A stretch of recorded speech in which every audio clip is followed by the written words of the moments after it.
नमस्कार। दिव्यांगों के लिए प्रदेश के 10 शहरों में बनेंगे पार्क। दिव्यांग मित्र बसें भी चलाएंगी। सुनील राज, पटना। सरकार 10 शहरों में दिव्यांगों के लिए बाधा मुक्त वातावरण तैयार करेगी। जिन शहरों का चयन योजना के लिए किया जा रहा है, वहां दिव्यांगों के लिए पार्क बनेंगे। पार्कों में झूले, स्लाइडर एवं मनोरंजन के अन्य साधन विकसित किए जाएंगे। सरकारी भवनों में रैंप बनेंगे।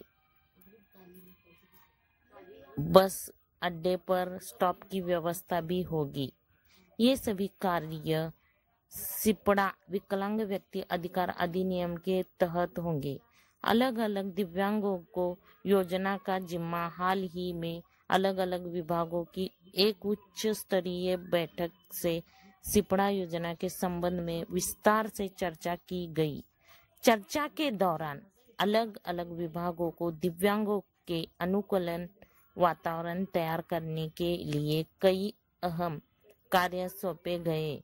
जिन विभागों को जिम्मेदारी दी गई उनमें नगर विकास एवं आवास विभाग, पर्यावरण, वन एवं जलवायु परिवर्तन विभाग, समाज कल्याण विभाग के अलावा श्रम संसाधन जैसे दूसरे विभाग हैं।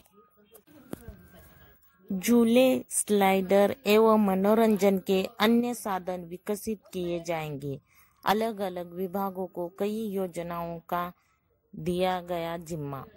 योजना के लिए फिलहाल 10 शहरों का चयन दिव्यांगों के अनुकूलन वातावरण तैयार करने के लिए जिन शहरों का चयन किया गया उनमें आरा, छपरा, गया, मुजफ्फरपुर, मोतिहारी, समस्तीपुर। नमस्कार। बिहार सरकार खाद्य एवं उपभोक्ता संरक्षण विभाग आम सूचना 1 अक्टूबर 2022 से राष्ट्रीय खाद्य सुरक्षा अधिनियम एवं प्रधानमंत्री गरीब कल्याण अन्न योजना अंतर्गत खाद्यान्न का विवरण अलग अलग क्रमवार 2 EPOS ट्रांजैक्शन के द्वारा किया जा रहा है। अंततः दोनों योजनाओं का खाद्यान्न प्राप्त करने हेतु सभी लाभुक 2 बार बायोमेट्रिक सत्यापन कराते हुए अलग अलग 2 रसीद प्राप्त करेंगी।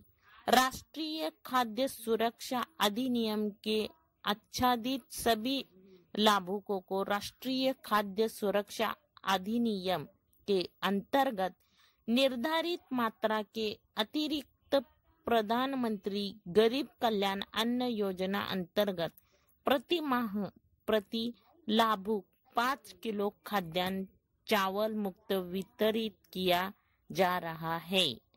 प्रधानमंत्री गरीब कल्याण अन्न योजना का अवधि विस्तार 31 दिसंबर 2022 तक किया गया है। पोर्टेबिलिटी के तहत लाभुकों को यह स्वतंत्रता है कि वे अपनी सुविधा से किसी भी जन वितरण प्रणाली की दुकान से खाद्यान्न प्राप्त कर सकते हैं। यदि किसी उचित मूल्य विक्रेता द्वारा उक्त निर्णय के अनुसार मुफ्त खाद्यान्न नहीं दिया जाता है तो निकटवर्ती अनुमंडल पदाधिकारी से या विभागीय टोल फ्री संक्रम 181034561994 एवं 1967 पर शिकायत करें। विनय कुमार, सचिव। धन्यवाद। नमस्कार। बिहार सरकार खाद्य एवं उपभोक्ता संरक्षण विभाग आम सूचना 1 अक्टूबर 2022 से राष्ट्रीय खाद्य सुरक्षा अधिनियम एवं प्रधानमंत्री गरीब कल्याण अन्न योजना अंतर्गत खाद्यान्न का विवरण अलग अलग क्रमवार 2 POS ट्रांजैक्शन के द्वारा किया जा रहा है। अंततः दोनों योजनाओं का खाद्यान्न प्राप्त करने हेतु सभी लाभुक 2 बार बायोमेट्रिक सत्यापन कराते हुए अलग अलग 2 रसीद प्राप्त करेंगे। राष्ट्रीय खाद्य सुरक्षा अधिनियम के आच्छादित सभी लाभुकों को राष्ट्रीय खाद्य सुरक्षा अधिनियम के अंतर्गत निर्धारित मात्रा के अतिरिक्त प्रधानमंत्री गरीब कल्याण अन्न योजना अंतर्गत प्रति माह प्रति लाभुक 5 किलो खाद्यान्न चावल मुक्त वितरित किया जा रहा है। प्रधानमंत्री गरीब कल्याण अन्न योजना का अवधि विस्तार 31 दिसंबर 2022 तक किया गया है। पोर्टेबिलिटी के तहत लाभुकों को यह स्वतंत्रता है कि वे अपनी सुविधा से किसी भी जन वितरण प्रणाली की दुकान से खाद्यान्न प्राप्त कर सकते हैं।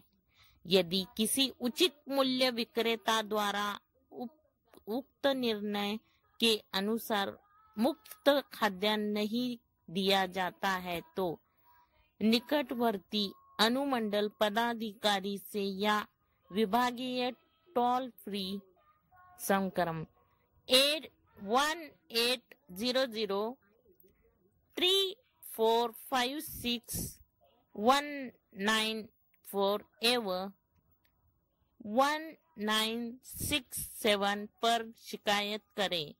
विनय कुमार, सचिव। धन्यवाद। बिहार सरकार की नई सौगात दिव्यांगों के लिए। बिहार बोर्ड परीक्षा 2023 में शामिल होने वाले छात्रों के लिए एक बड़ी खबर है।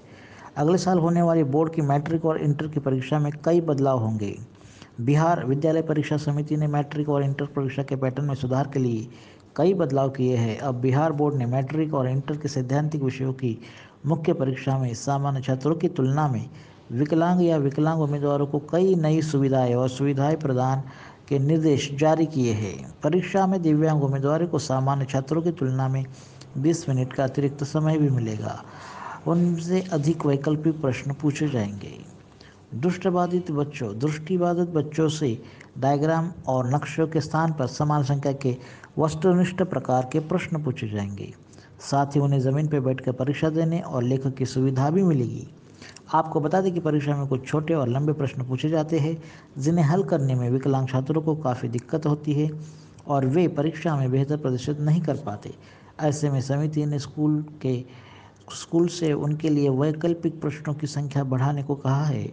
साथ ही कई छात्र परीक्षा के दौरान तिपहिया साइकिल से आते जाते हैं। धन्यवाद। नमस्कार। SDM ने दिव्यांग आश्रम में बांटे फल। आर्यवर्त केसरी ब्यूरो, अमरोहा, नौगावा, सादात। उप जिलाधिकारी अशोक शर्मा द्वारा ऑल दिव्यांग विकास संगठन आश्रम का औचक निरीक्षण किया गया। ऑल दिव्यांग विकास संगठन के राष्ट्रीय अध्यक्ष धर्मेंद्र यादव मिले, जिनसे उप जिलाधिकारी अशोक शर्मा ने दिव्यांग व वृद्ध और विधवाओं की संख्या की जानकारी ली और रहने की व्यवस्था देखी। इस दौरान उप जिलाधिकारी अशोक शर्मा ने दिव्यांग जनों को फल व मिठाई की वितरित की। हर संभव मदद का आश्वासन दिया।